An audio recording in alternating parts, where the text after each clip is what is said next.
Channel पर लगातार उन सभी भाई बहनों के लिए लाइव सेशन दिया जा रहा है जो कई प्रयास करने के बावजूद सीटेट में हर बार कुछ नंबर से आप रह जाते हैं।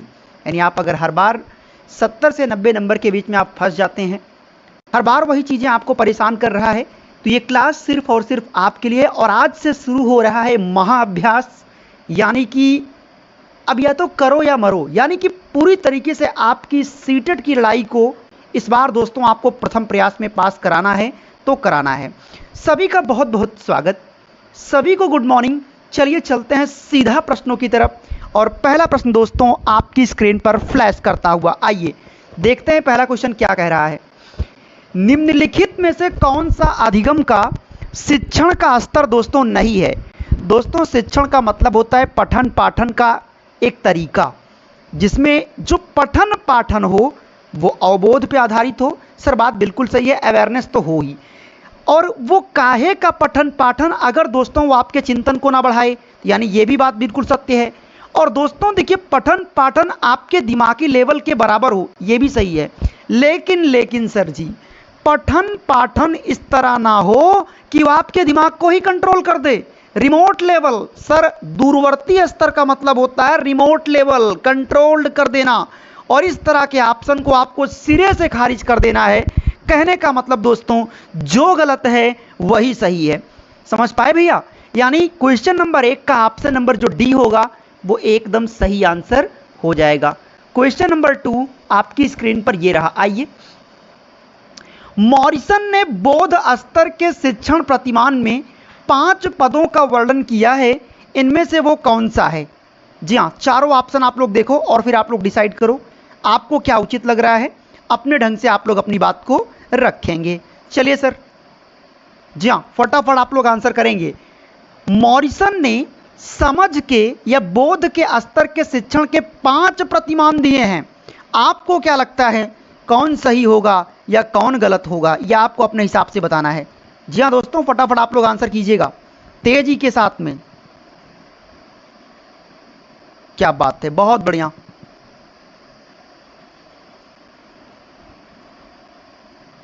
ठीक है, बहुत बढ़िया।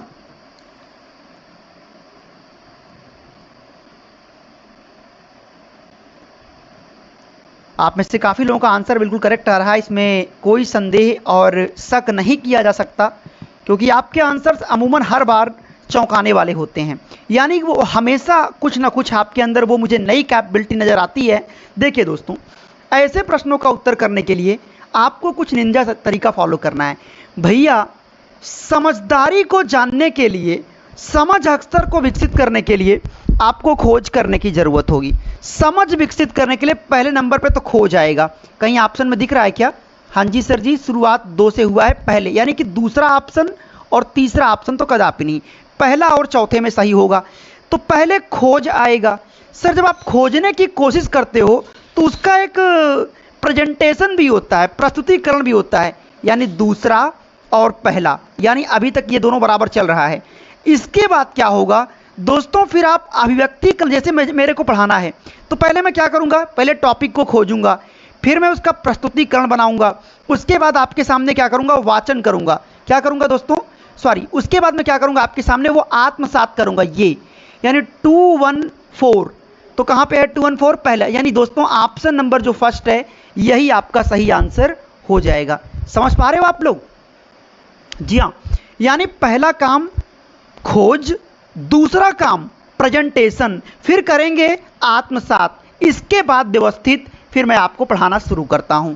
तो अगला क्वेश्चन आपका वेट करता हुआ क्वेश्चन नंबर 3, सूक्ष्म शिक्षण का प्रथम पद क्या है।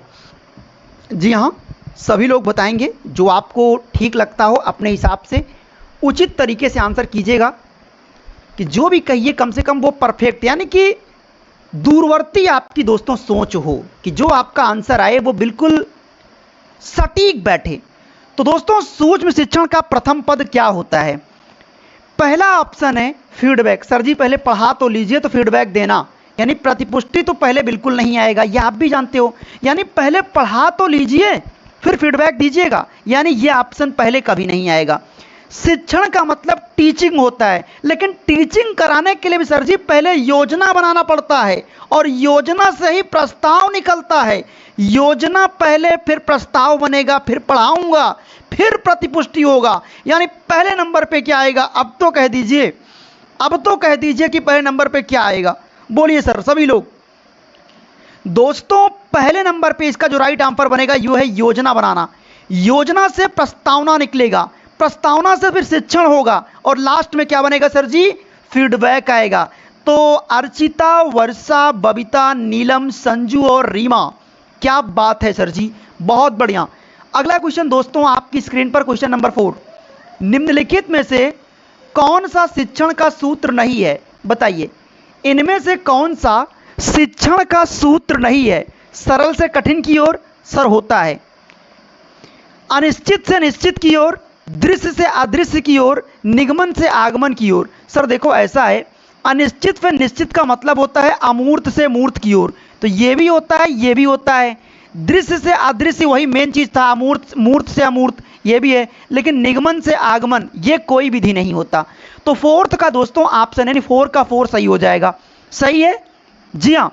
दोस्तों ये क्लास आज से शुरू हो रहा है महाअभ्यास, यानी पांचों विषय एक साथ कंप्लीट पेडागॉजी, पांचों सब्जेक्ट का, वो हिंदी पेडागॉजी हो, सीडीपी का पेडागॉजी हो, सभी सब्जेक्ट का कंप्लीट पेडागॉजी।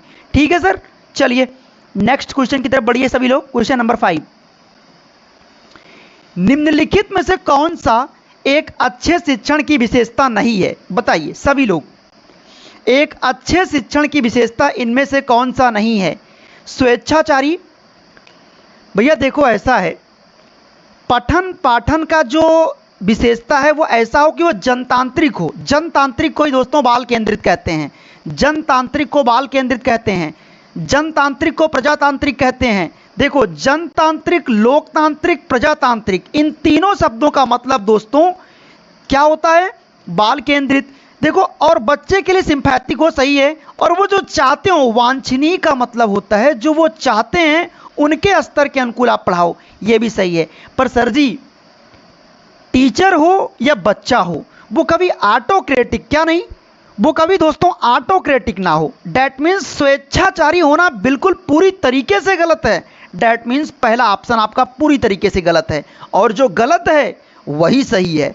फिफ्थ का ऑप्शन नंबर 1, अंशु, निशा, कुलवीर, ब्यूटी, यशवंत, बीना, बबीता, वर्षा, शशि, आरती, अमरजीत।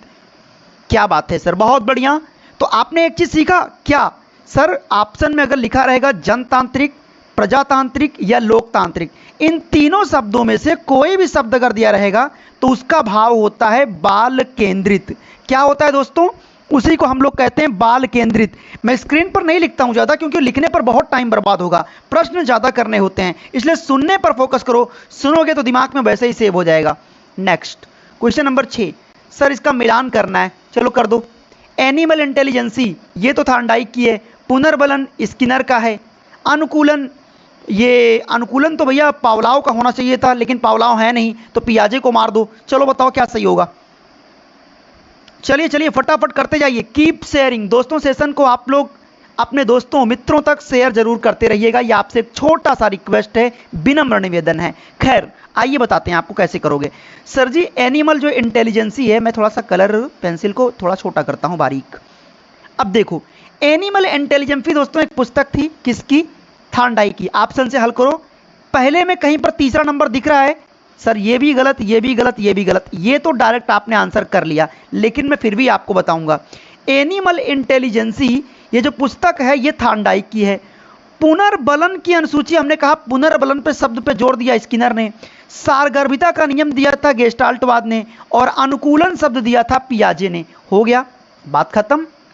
समझ पा रहे हो? जी हाँ, पुनर्बलन का जो दोस्तों शब्द पे जोर देने की बात थी वो स्किनर ने ही कहा था। आपको याद होगा स्किनर ने अपने आर्यस थ्योरी में, जिसमें उन्होंने आर्यस थ्योरी को आप लोग क्रिया प्रसूत अनुबंधन भी कहते हो, सक्रिय अनुबंधन भी कहते हो, तो कभी ये मत सोचना कि आर्यस के कई नाम अलग अलग पूछ सकता है। हो सकता है वो क्रिया प्रसूत अनुबंधन नाम से पूछ ले, हो सकता है वो सक्रिय अनुबंधन कह दे, तो समझ लेना कि वो स्किनर का ही है, वो आर्यस थ्योरी ही है। और इसमें उन्होंने चूहे और कबूतर के ऊपर प्रयोग किया, और आपको अच्छे से पता होगा दोस्तों कि उन्होंने क्या किया। उन्होंने दोस्तों कहा कि एक पिंजड़े में चूहे को बंद कीजिए, मैं खटका दबाता हूँ चूहे को खाना मिलता है। मैं खटका दबाऊंगा, चूहे को खाना मिलेगा, खटका दबेगा, खाना मिलता रहेगा। लेकिन दोस्तों एक दिन क्या होता है कि खटके की जगह बंदूक दग गई और सारे के सारे चूहे निकलकर भाग गए। इससे स्किनर ने यह साबित किया कि जब तक तो सकारात्मक पुनर्बलन मिलता रहा तब तक चूहे उस पिंजरे के अंदर रहे, लेकिन जैसे ही नकारात्मक पुनर्बलन मिला सारे निकलकर भाग गए। तो ये दोस्तों था स्किनर का पुनर्बलन शब्द पे जोर देने की थ्योरी। लेकिन अगर आपसे ये कहे पुनर्बलन का सिद्धांत किसने दिया, सर दो बातें हैं। पुनर्बलन का अगर आपसे सिद्धांत कहेगा तो आप क्लार्क एल हल मारेंगे, ध्यान दीजिएगा। पुनर्बलन का सिद्धांत क्लार्क एल हल ने दिया और पुनर्बलन शब्द पे जोर स्किनर ने दिया। किसने दिया सर जी? स्किनर ने दिया। एकदम कंफ्यूज मत होइएगा, ठीक है सर। और अनुकूलन शब्द किसने दिया? पियाजे ने दिया। सही है, आगे चलिए। क्वेश्चन नंबर 7 दोस्तों आपकी स्क्रीन पर, एक और प्रश्न आपकी स्क्रीन पर, आराम से देखो, कोई जल्दबाजी नहीं, आराम से पेडागॉजी सीखो, क्योंकि जब सीधी सी बात है कि 90 नंबर वाली क्लास है तो फिर आराम से ही पढ़ा जाएगा। पांचों सब्जेक्ट की तैयारी इसी क्लास से आपका हो रहा है। निम्नलिखित में से कौन से कौशल में पूर्व ज्ञान का परीक्षण आता है? सर मैं क्लास में गया, क्लास 5 में पढ़ाने के लिए गया, या आप गए, आपने बच्चों से कहा, आप गणित के टीचर थे और आपने कहा बेटा ये बताओ कि सम संख्या किसे कहते हैं? बच्चों ने कहा कि सर जो 2 से भाग देने पर कट जाए उसे सम संख्या कहते हैं। आपने एक से पूछा बेटा बताओ विषम संख्या किसे कहते हैं? तो वो भी कुछ बताया कि जो 2 से ना कटे वो विषम संख्या है। तो ये दोस्तों आपने क्या किया? आपने पढ़ाने से पहले पूर्व ज्ञान का टेस्ट किया। तो सर जी जो पढ़ाने से पहले पूर्व ज्ञान का आप टेस्ट करते हो इसको प्रस्तावना कौशल कहते हैं। जिन्होंने भी दोस्तों टीचिंग किया होगा, जिन्होंने भी जाकर डीएलएड या बीएड के दौरान जो आपका प्रशिक्षण होता है आपने अगर किया होगा तो निश्चित रूप से ये मानकर चलना कि भैया सिंपल सी बात है, बहुत आसान शब्दों में आपसे कहूं तो आपको ये पता होगा, ठीक है ना। चलिए अगला क्वेश्चन क्या है भैया? आउट ऑफ द बॉक्स चिंतन। आउट ऑफ द बॉक्स चिंतन का मतलब क्या होता है? आउट ऑफ द बॉक्स का मतलब होता दोस्तों, आउट का मतलब बाहर, ऑफ द बॉक्स अपने कंफर्ट लेवल से बाहर की बात सोचना।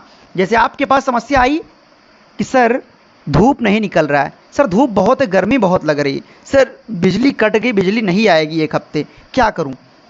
अब क्या करें यार, बिजली तो अब आएगी नहीं, गर्मी बढ़ते जाएगी, करें तो क्या करें? यानी आपने दिमाग में अब सोचोगे कुछ तरीका, यानी कि जब आप फंस जाते हो तो जो कंफर्ट लेवल से बाहर निकलकर अपने आराम के जोन से बाहर निकलना है तो स्वतंत्र चिंतन आपको करना पड़ेगा। यानी दोस्तों इसी को कहते हैं डाइवर्जेंट थिंकिंग, मतलब अपसारी चिंतन। लेकिन अब यहां कुछ खास बोलने वाला हूं, इसलिए सारे बच्चे ध्यान देंगे। क्या भैया?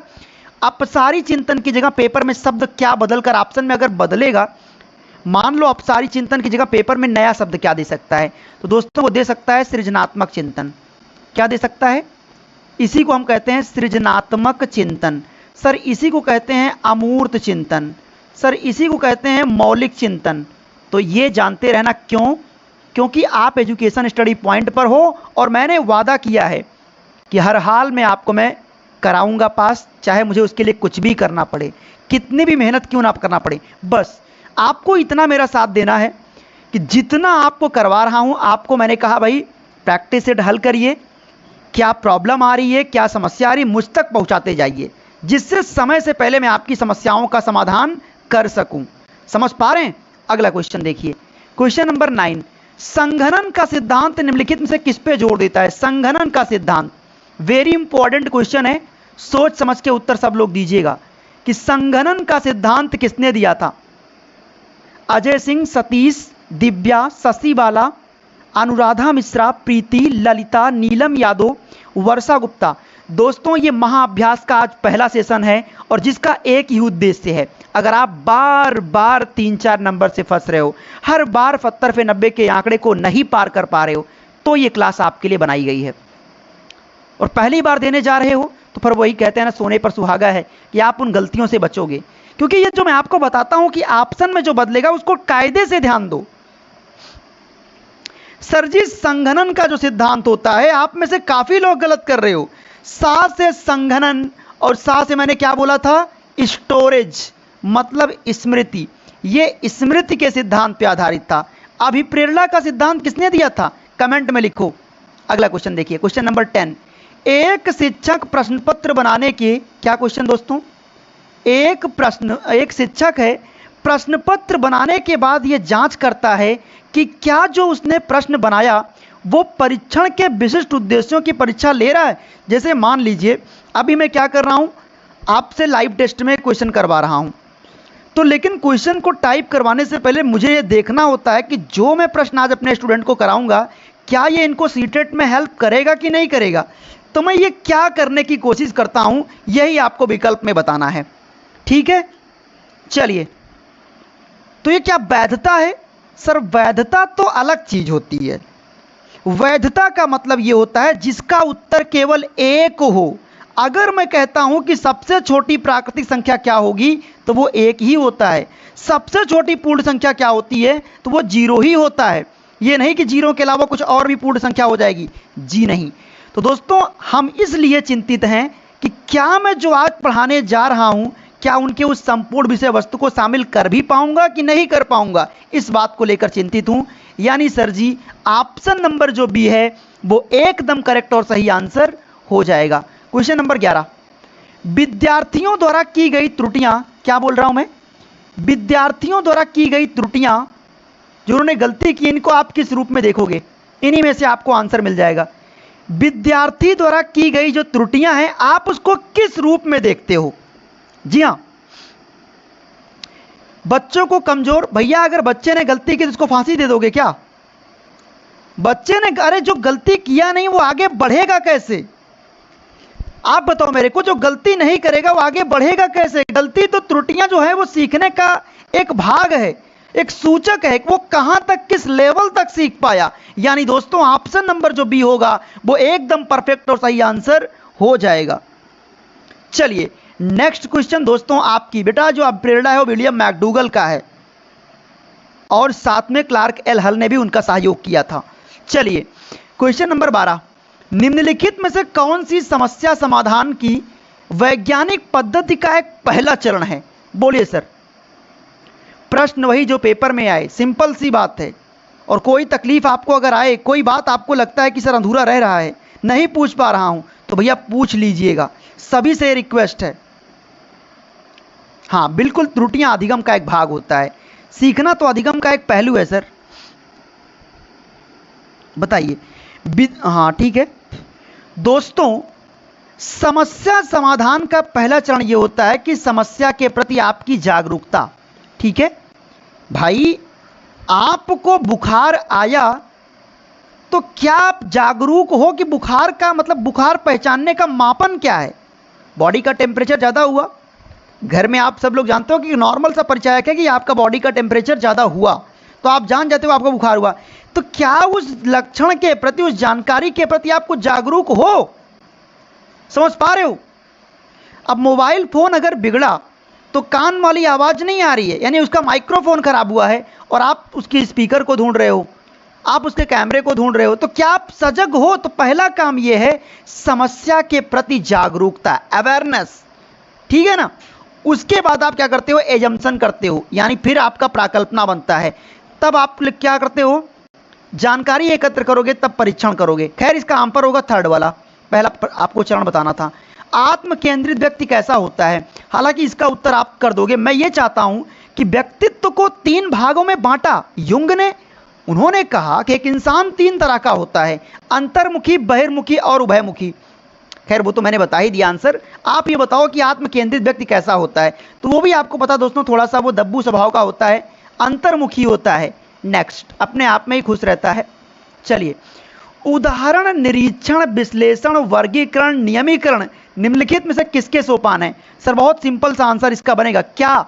सर आगमन विधि। कैसे? अच्छा कैसे पहचानेंगे सर? हमने आपको एक ट्रिक बताया था, आ से आगमन, आ से आता है, यानी क्या आता है? यानी सर जी उदाहरण से नियम निकल कर आता है। यानी हम कहाँ चलते हैं? उदाहरण से नियम की ओर। अब इसी शब्द से मैं देखो कई लाइन आपको याद करवाऊंगा। एक बात बताओ दोस्तों, अगर किसी व्यक्ति को बहुत सारे उदाहरण पता हैं, यानी चीजें उसको पहले से ही ज्ञात हैं, यानी कि आगमन से निगमन विधि में एक और पॉइंट आपका बनेगा, ज्ञात से अज्ञात की ओर। और सर अगर इतनी बातें अगर ज्ञात है तो कोई सामान्य बालक तो वो है नहीं, यानी आगमन विधि का तीसरा पॉइंट होगा विशिष्ट से सामान्य की ओर। और भैया इसी को पलट दीजिएगा, क्या करिएगा, पलट दोगे तो निगमन हो जाएगा। तो इसमें था पहले से उदाहरण, तो उदाहरण पे नियम की ओर, डेट मीन्स आगमन विधि। अब अगर आपसे ये पूछे कि आगमन और निगमन विधि ये किसने दिया था, तो वो आप कमेंट में मेरे को बताओगे। चलिए बताइए सभी लोग फास्ट। और दोस्तों आपसे एक छोटा सा रिक्वेस्ट भी है कि आप सब लोग, जी हाँ, एक बार केवल मैं आपका 10 सेकंड क्लास में केवल एक बार लूंगा, इसके बाद मैं नहीं कहूंगा। एक बार सभी लोग अपना 10 सेकंड क्लास को शेयर करने में लगा दो। जी हाँ, सभी लोग, सारे रिकॉर्ड टूटने चाहिए आज। जी हाँ, सभी लोग एक बार क्या करें, सेशन को अपने व्हाट्सएप या फेसबुक के जितने भी टेट सीटेट के ग्रुप्स हैं, सभी जगह आप लोग क्या करें, एक बार सेशन को शेयर कर दीजिए, ठीक है। रानी गुप्ता, रेणु कुमारी, गीता सिंह, अमरजीत यादव, कंचन सिंह, अनुराधा मिश्रा। दोस्तों आगमन और निगमन विधि दिया था किसने, यह दिया था अरस्तु ने। किसने दिया था दोस्तों, अरस्तु ने दिया था। यानी ऑप्शन आपका कुछ भी आए लेकिन आपको याद रखना है अरस्तु। और संवाद विधि किसने दिया था, संवाद विधि दोस्तों दिया था प्लेटो ने। और इसके अलावा अगर देखा जाए प्रश्नावली वुडवर्थ ने, प्रश्नोत्तर सुकरात ने। अगला प्रश्न आपकी स्क्रीन पर ये रहा, अंगूर खट्टे हैं सर, जानते हो कैसे पहचानेंगे, इसका उत्तर देखो। आपने कोई चीज पाने की कोशिश की, आपने कोई चीज पाने की कोशिश की और दोस्तों आपको नहीं मिला, है ना, आपने पाने की कोशिश की और आपको नहीं मिला, तो इसका मतलब क्या है। प्लीज आज आप सबको 200 प्लस का एक टारगेट बनाना है। बेटा सीधी सी बात है, मैं किसी कीमत पे नहीं चाहता कि क्लासेज को पेड किया जाए। यानी मैं चाहता हूं कि ये क्लास यूट्यूब पर फ्री ऑफ कॉस्ट सबको उपलब्ध रहे, जिससे कमजोर से कमजोर स्टूडेंट्स को भी लाभ इसका मिले। तो क्या इसके लिए आप शेयर नहीं कर सकते हो। सो प्लीज आप लोग जितने भी आपके दोस्त हैं, अपने सभी, देखिए अगर आपके अंदर ईगो है कि अरे यार उनके पास मैं कैसे भेजूं, तो आप लोग अपने सर जी के लिए इतना कर दो बस, और कुछ नहीं चाहिए मेरे को। तो दोस्तों जैसे आपको कोई चीज पाने की कोशिश है और आपको नहीं मिला, तो क्या है ये, इसको कहते हैं दोस्तों युक्तिकरण, रेशनलाइजेशन। अंगूर खट्टे हैं, that means option number C, इसको प्रतिक्रिया निर्माण नहीं कहते। क्वेश्चन नंबर अगला, भारतीय संविधान के किस अनुच्छेद में 6 से 14 साल तक के बच्चों के लिए निःशुल्क और अनिवार्य शिक्षा का प्रावधान किया गया है। शुक्रिया सभी का। आफरीन प्रवीण, ममता, अनीता मौर्य, सोना शर्मा, कुलवीर, रुचि चौधरी, गीता सिंह, संजू यादव। बोलिए सर, भारतीय संविधान के किस अनुच्छेद में 6 से 14 साल तक के बच्चे को, सर देखो यहां पे दो प्रश्न है, कंफ्यूज मत होना। 6 से 14 साल तक के बच्चे को फ्री शिक्षा दिया जाएगा, यह कहा गया है आर्टिकल नंबर 21 के पेज नंबर 1 में कहा गया है। सही बात है। और एक दोस्तों ये, और हाँ ये एक मौलिक अधिकार भी है। क्या है सर, ये मौलिक अधिकार भी है। लेकिन एक प्रश्न आता है 51A में क्या है, ये तो मौलिक अधिकार हो गया भैया, आप 6 से 14 साल के बच्चों को फ्री शिक्षा मिलेगा, गवर्नमेंट देगी। लेकिन 51A क्या कहता है दोस्तों, आर्टिकल नंबर 51 का पेज नंबर पहला कहता है कि हमारे माँ बाप को, हमारे बच्चों को, स्टूडेंट्स को यह कर्तव्य है, चूंकि वहां मौलिक कर्तव्य के रूप में कहा गया कि कोई भी 6 से 14 साल तक के बच्चों को पढ़ाई करने से नहीं रोकेगा, क्योंकि ये उनका अपना नैतिक कर्तव्य है, इस बात का ध्यान रखें, ठीक है। चलिए अगला क्वेश्चन देखिए फास्ट। क्वेश्चन नंबर 17, शिक्षण का सत्तावादी स्तर क्या है। सत्तावादी का मतलब जिसमें टीचर क्या हो, हावी हो जाए। हमने कहा सर सत्तावादी का साफ साफ मतलब होता है जिसमें टीचर हावी हो, जबकि अगर क्वेश्चन में प्रजातांत्रिक लिखा हो, जनतांत्रिक लिखा हो, लोकतांत्रिक, मेरे भाई सुन लीजिएगा, क्योंकि ये पांचों सब्जेक्ट की पेडागोजी में काम करेगा, केवल शब्दों का माया जाल है। क्या प्रजातांत्रिक, लोकतांत्रिक, जनतांत्रिक कहा जाए तो इन तीनों शब्दों का मतलब बाल केंद्रित होता है। लेकिन अगर कहीं पे सत्तावादी लिखा है, इसका मतलब वो टीचर केंद्रित है, मतलब अध्यापक केंद्रित है। यानी ऑप्शन नंबर जो ए होगा वो एकदम सही आंसर होगा। वीना, किट्टू, बबीता, नीलम, अमरजीत, संजू, किट्टू, निभा, लीला, अनीता मौर्य, बबीता तिवारी, कंचन सिंह और वीना देवी। अगला प्रश्न दोस्तों आपकी स्क्रीन पर, क्वेश्चन नंबर 18, मूल्यों के वर्गीकरण में दोस्तों क्या शामिल नहीं है, बताइए। मूल्य का मतलब क्या होता है सर, दोस्तों मूल्य का मतलब होता है आपका अपना व्यवहार। क्या मैंने बोला सर? हमने कहा कि मूल्य का मतलब होता है आपका अपना व्यवहार। ये आप भी जानते हो, हम भी जानते हैं, और हमारा एनसीएफ भी कहता है कि ज्ञान को किताबों से क्या करना है? दूर रखना है। ज्ञान को मूल्य परक बनाना है, यानी वो हर विकल्प। अब सुनिए बात को भैया, प्राइमरी पर पीआरटी लेवल पर पठन पाठन कराने का क्या उद्देश्य होता है? धन का अर्जन करना? गलत बात है। एन केन प्रकारेण धनार्जन करने का मतलब पूरी तरीके से गलत है। और भैया एक ब्रेकिंग न्यूज भी आप सबके लिए है, प्रभु सीटेट को हर हाल में पास कर लेना। मेरे प्यारे यूपी के स्टूडेंट हो चाहे बिहार के बच्चे हो, जिनको यूपी में टीचर बनना है, यकीन करिए मित्र, आपको जुलाई से अगस्त तक में या इससे पहले ही सुपर टेट का आपको विज्ञापन देखने को यूपी में मिल सकता है। एक बड़ी आपको मैं चैलेंज बता रहा हूं, जल्द आपको शिक्षक भर्ती यहां देखने को मिलेगा। तो यूपी टेट के भरोसे मत रहना।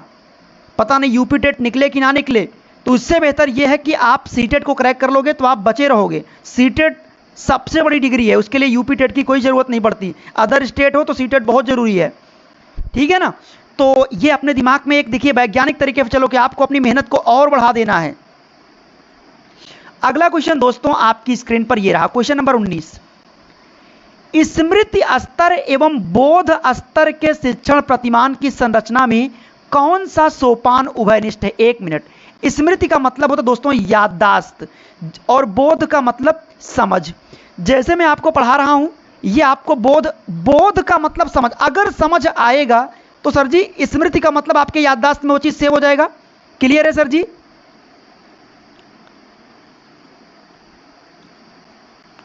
आप बताओ मेरे को, बोध का मतलब होता है बेटा समझ। जैसे अभी मैं आपको पढ़ा रहा हूं, क्या मैंने आपको अभी पढ़ाया कि साफ साफ शब्दों में अगर मैं आपसे कहूं, मेरी बात को आप सुन रहे हैं, यह है समझ, और आपके दिमाग में वो बातें सेव हो रही है, यह है आपके दिमाग का स्मृति लेवल।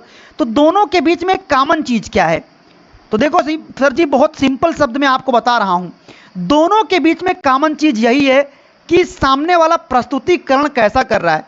क्योंकि अगर मैं ढंग से नहीं पढ़ाऊंगा तो ना तो आपके समझ में आएगा, ना सेव होगा, ना आपका मन लगेगा।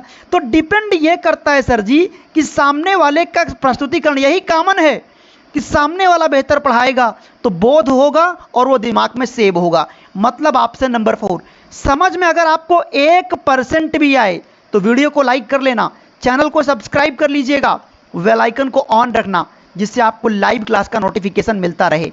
क्वेश्चन नंबर 20 आपकी स्क्रीन पर ये रहा, अग्रिम व्यवस्थापक प्रतिमान किस परिवार से संबंधित है? पेपर में छपे हुए प्रश्न है, ये आए हुए प्रश्न है। जी हां, आप देख रहे हैं महाअभ्यास आपके अपने चैनल एजुकेशन स्टडी पॉइंट पर।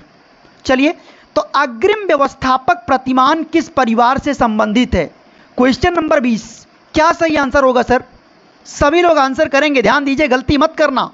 एक एक शब्द का मतलब मैं बताने जा रहा हूं, घबराइएगा नहीं। देखिए, अग्रिम व्यवस्थापक का मतलब होता है जो आपको आगे बढ़ाए, लेकिन अग्रिम का मतलब आगे बढ़ाए, व्यवस्थापक का मतलब क्या? To which family does the advance management model belong? कौन से परिवार में एडवांस मैनेजमेंट का मॉडल बिलोंग करता है? सर जी, जिस परिवार में लगातार इंफॉर्मेशन, लगातार समझ मैटर करता है। समझ पा रहे हो? बिल्कुल अनुराधा ने ठीक बात कहा सर, टैग वर्ड काम नहीं करेगा।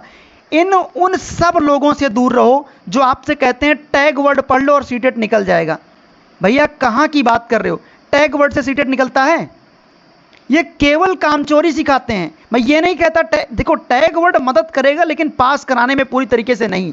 देखो, तो अग्रिम का मतलब जो आपको आगे बढ़ाए, लेकिन आगे उसी परिवार के लोग बढ़ते हैं जहां पे क्या हो? इंफॉर्मेशन प्रोसेसिंग हो, यानी आपस में सूचनाओं का आदान प्रदान हो। यानी सर जी ऑप्शन नंबर जो सी होगा वही करेक्ट है। ये इंग्लिश पढ़ लिया करो, इंफॉर्मेशन प्रोसेसिंग। समझ पा रहे हो भैया? इस बात को समझना बहुत जरूरी है आपके लिए। और हां, हम उन सभी भाई बहनों को सूचित कर दें, जो भी भाई बहन हमारे यहां से प्रैक्टिस सेट हल किए हैं, और आपको जिनको जिनको प्रैक्टिस सेट दिया गया है, आपसे विनम्र निवेदन है कि आप कितना नंबर उस प्रैक्टिस सेट से ला रहे हो, मेरे तक पहुंचाते रहिए, क्योंकि कोई भी बच्चा ऐसा ना हो कि वो इस बार फिटेड में रह जाए। अगर आप उस प्रैक्टिस सेट से 115 नंबर 120 तक पहुंच गए तो 100% पास कर जाओगे, मेरी जिम्मेदारी है। लेकिन अगर उस प्रैक्टिस सेट में आपके 100 नंबर आ रहे हैं तो बेटा दिक्कत पक्का प्रॉपर आएगी, तुरंत कॉल कर लेना। और जिनको अभी तक नहीं पता ये क्या चीज़ है, तो हमने कहा दोस्तों जो बच्चे बार बार 3 नंबर 4 नंबर 10 नंबर पे रह जा रहे हैं उनके लिए एजुकेशन स्टडी पॉइंट प्रोवाइड करता है 150 पेज का स्पेशल स्टडी नोट्स, जिसमें आपको मिलता है सभी सब्जेक्ट की पैडागॉजी जो आपको सीधा 90 नंबर दिलाए, सभी सब्जेक्ट के केवल इंपॉर्टेंट टॉपिक जो आपके पेपर में काम करे, सभी सब्जेक्ट के इंपॉर्टेंट क्वेश्चंस जो आपके लिए सार्थक साबित हो, ये सभी चीज़ें आपको मिलता है इस केवल 150 पेज के नोट्स में। कैसे आप इससे जुड़ते हैं? 9653-050-981 पर आप डायरेक्ट कॉल या व्हाट्सएप पर सीधा मैसेज करके आप अपने कंटेंट को परचेज कर पाते हैं। और हमने आपसे बोल रखा है सर कीमत की कोई बात नहीं होगी, कीमत बस उतनी ही होगी क्योंकि आप स्टूडेंट हैं, सिंपल सी बात है, जो बहुत ही आपके लिए कंफर्टेबल या नॉर्मल हो, सार्थक आपके लिए साबित हो। खैर अगला क्वेश्चन आपका वेट करता हुआ, शैक्षिक सुधारों में प्रभावी विकेंद्रीकरण तभी संभव है जब क्या हो? 1 मिनट, विकेंद्रीकरण का क्या मतलब होता है सर? पहले यह तो बता दो कि विकेंद्रीकरण का क्या मतलब होता है। शैक्षिक सुधारों में मेरे दोस्त शैक्षिक सुधार का मतलब पढ़ाई में, पठन पाठन में प्रभावी सुधार तभी केंद्रित होगा, विकेंद्रीकरण का मतलब होगा तभी केंद्रित होगा जब क्या हो? जब खंड और संकुल संदर्भ यानी प्राइमरी स्कूल के बगल में जो संकुल अधिकारी होते हैं